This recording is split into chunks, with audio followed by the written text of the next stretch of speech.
If you want to know how your country is doing on its commitments towards keeping the global temperature rises to well below 2 degrees above pre-industrial levels, then you could do worse than checking out this website.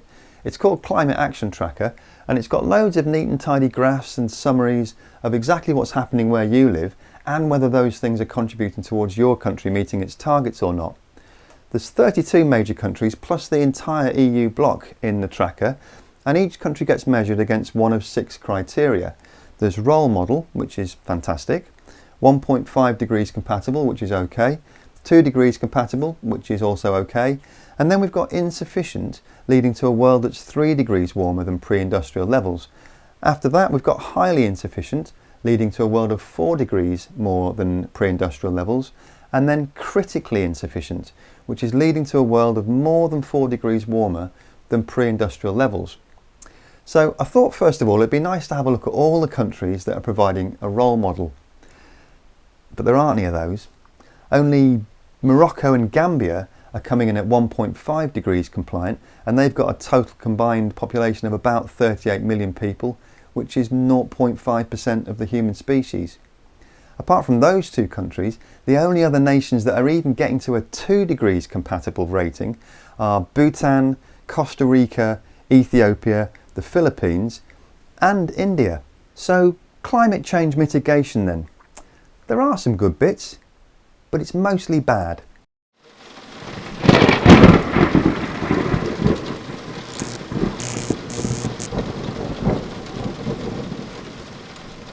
Hello and welcome to Just Have a Think. Bearing in mind of course that all the countries on this tracker all signed up to the 2015 Paris Agreement, which said we'd all put in place reductions that would keep our global temperature to well below 2 degrees above pre-industrial levels. 3 years later, and all of these countries are still rated as insufficient. Let's have a look at the commentary from the EU, for example. Despite the political discussion about more ambitious renewable energy, energy efficiency and emissions reductions goals, the EU's emissions began increasing again in 2017, driven by lignite and natural gas-based electricity generation and the industrial sector. And the other countries in this category all have similar challenges. Then we move up to the highly insufficient rating. No massive surprises here. Canada gets a bit of a kicking because of the repeal of the cap and trade system in Ontario, which is responsible for almost a quarter of Canada's greenhouse gas emissions, and the subsequent cancellation of the province's electric and hydrogen vehicle incentive programme, and of course the decision by the federal government to move ahead with the Trans Mountain pipeline to transport oil from Alberta's tar sands to export ports. Of course, China's normally the whipping boy of climate change, and despite an exponential growth of renewables in their country and their attempts at positioning themselves as a global climate leader, they do still have a massive challenge on their hands. Discouragingly, according to the climate tracker, a rise in coal consumption drove Chinese carbon dioxide emissions to a new high in 2017, which will likely be exceeded again when the figures come out for 2018. With current policies, CO2 emissions in China may level off in the next few years, but total greenhouse gas emissions are projected to rise until at least 2030. But China's not actually in the worst group, the category the tracker called critically insufficient. There's a few names there that will probably be no surprise to you: Saudi Arabia, Russia, Turkey and Ukraine. But tragically, and some might say catastrophically, the United States of America has now slipped into this very exclusive naughty boys club. Why? Well, according to the tracker, the Trump administration spent most of 2018 systematically dismantling the US federal climate policy. If the proposed actions are fully implemented, greenhouse gas emissions projections for the year 2030 could increase by up to 400 megatons of CO2 equivalent over what was projected when President Trump entered office. That's almost as much as the entire state of California emitted in 2016. In a series of rollbacks, the Trump administration has put forward a weak replacement for the Clean Power Plan, proposed to freeze vehicle efficiency standards after 2020, and will not enforce regulations to limit highly potent HFC emissions. The administration will also allow methane leaks from oil and gas production to continue for longer before they're found and fixed. I won't go on. I could, but I won't. I will of course leave a link to this extremely useful resource in the comments section below, so you can go and have a look all the statistics at your leisure. Given all that information, it should come as no surprise that climate activism is growing quickly all over the world, and not just raising awareness of the issues either.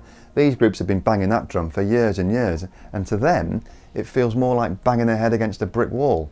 So there's a growing global movement of peaceful civil disobedience and protest against the lamentable lack of urgency and action from all our governments, and in the case of some administrations, a willful obstruction of any progress at all.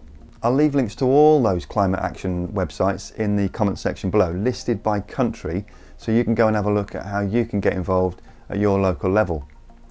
In recent months though, two relatively new movements have come to international prominence. In the summer of 2018, Greta Thunberg, then aged 15, skipped school and went and sat outside the Swedish Parliament to protest against the lack of action for climate change. In doing so, she inadvertently kicked off a global movement. The School Strikes for Climate movement, now also known as Fridays for Future, has swept across the planet. A simple, defiant action that demonstrates the will of Thunberg's generation to take the lead on forcing action to mitigate the worst effects of the appalling mess we're leaving for them. Thunberg herself has now spoken in front of the United Nations at COP24. You only speak of green, eternal economic growth because you are too scared of being unpopular. You only talk about moving forward with the same bad ideas that got us into this mess, even when the only sensible thing to do is pull the emergency brake. You are not mature enough to tell it like it is.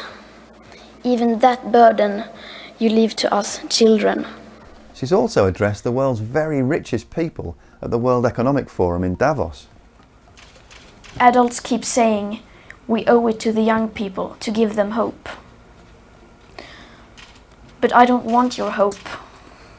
I don't want you to be hopeful. I want you to panic. I want you to feel the fear I feel every day. And then I want you to act. Now, there have been accusations and insinuations recently by countries like Ukraine and even Chancellor Merkel of Germany that Russia has been stirring up these kids groups online in order to destabilise Europe. Thunberg is wise to all of this, and she addressed that issue head on when she spoke to the EU back in February. When many politicians talk about the school strike for the climate, they talk about almost anything except from the climate crisis. Many people are trying to make the school strikes a question of whether we are promoting truancy or whether we should go back to school or not. They make up all sorts of conspiracies and call us puppets who cannot think for ourselves. They are desperately trying to remove the focus from the climate crisis and change the subject. During the week of March the 15th, there were well over 1.6 million strikers on all 7 continents, across 125 countries and in 2,000 different locations. And they'll continue to go from strength to strength as our politicians realise that not only is climate change not going away, but their populations are now waking up to the scale of the issues and becoming increasingly angry as they discover just how much our leaders have known and for how long, and just how little they've done about it. And that brings me neatly on to the second climate activist movement that's become globally renowned in an extremely short space of time. I'm talking about Extinction Rebellion. Born out of the Rise Up movement, Extinction Rebellion came into being in May 2018 and was launched in October by Roger Hallam, Gail Bradbrook and Simon Bradwell. Extinction Rebellion's priorities are pretty straightforward. They're demanding that governments tell the truth about the climate and wider ecological emergency, reverse inconsistent policies, and work alongside the media to communicate with citizens.